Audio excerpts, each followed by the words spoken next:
4 নম্বর, আমাদের P Q R একটি ত্রিভুজ অঙ্কন করতে হবে যার P Q R 30 degree, P R Q 75 degree এবং কিউ আর 8 সেন্টিমিটার। ইহার সমান ক্ষেত্রফল বিশিষ্ট একটি আয়তক্ষেত্র অঙ্কন করতে হবে এই ত্রিভুজটির।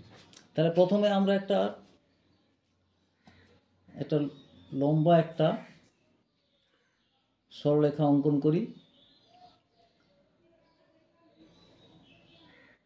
এইখান থেকে আমরা 8 সেন্টিমিটার কেটে নেব, তাহলে এটা কিউ আর হবে।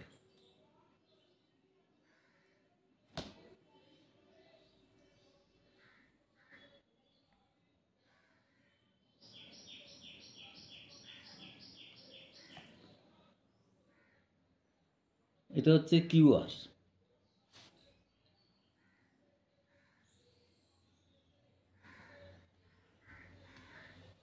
এখানে একটা আমরা 30 ডিগ্রি কোণ অঙ্কন করব। তাহলে 30 ডিগ্রি অঙ্কন করতে গেলে আমাদের প্রথমে 60 ডিগ্রি করব। 60 ডিগ্রির অর্ধেক করলেই 30 ডিগ্রি হবে।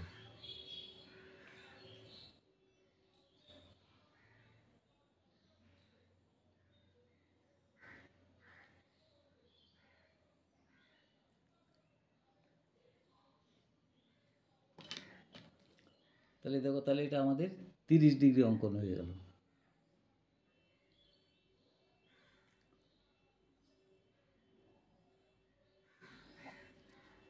এবার এখানে আমাদের 75 ডিগ্রি অঙ্কন করতে হবে। 75 ডিগ্রি কিভাবে করব? আমরা 90 থেকে যদি 15 বাদ দিয়ে দিই তাতেও হবে, আবার 60-এর সঙ্গে তাহলে আমাদের যদি 15 যোগ করি তাতেও হবে।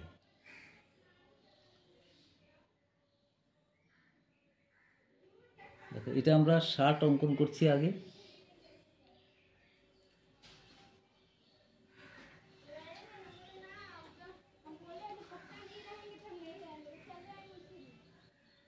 আবার 90ও অঙ্কন করছি একসঙ্গে।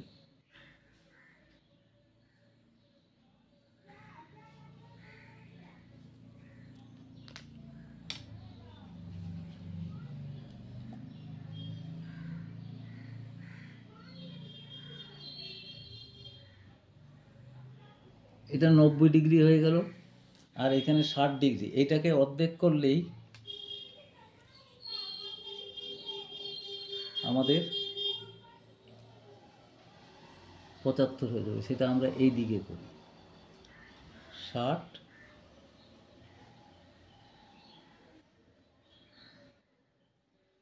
আর এইটাকে অর্ধেক করে দেব।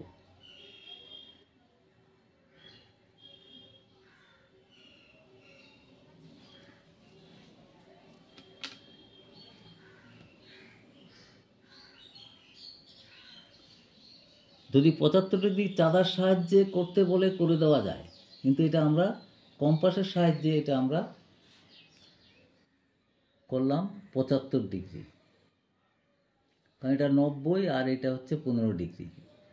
এটা 30 ডিগ্রি, 30 ডিগ্রি অর্ধেক করে দিলাম, তাহলে এটা 75 ডিগ্রি হয়ে গেল। এটার নাম পি।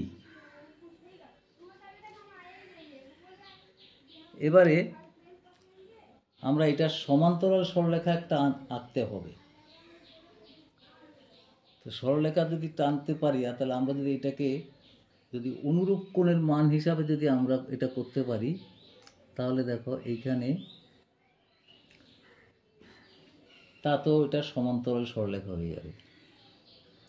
আমরা এখন 75 ডিগ্রি সুযোগ আছে যখন আমরা অনুরূপ কোণ দিয়ে এটা এঁকে নেব।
দেখো এটা সমান্তরাল সরলরেখা, কিউ আর এর সমান্তরাল সরলরেখা হয়ে যাচ্ছে।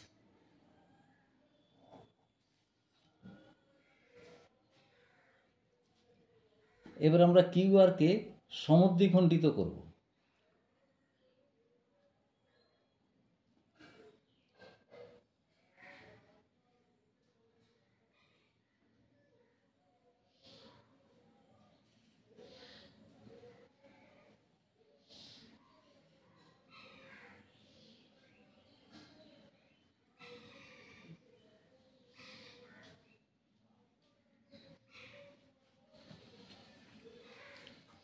কিউ আর কে সমদ্বিখণ্ডিত করে আমরা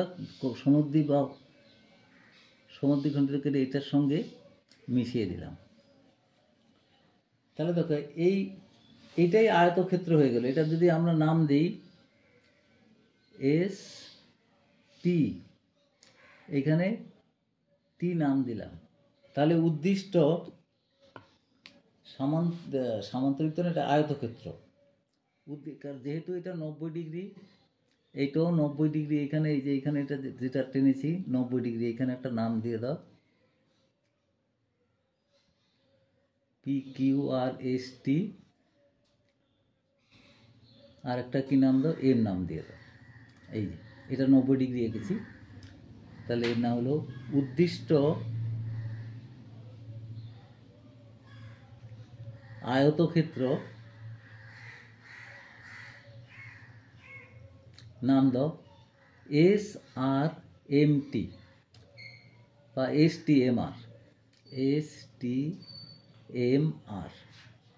এই হলো আয়তক্ষেত্র, ত্রিভুজটার সমান ক্ষেত্রফল বিশিষ্ট একটি আয়তক্ষেত্র হয়ে গেল।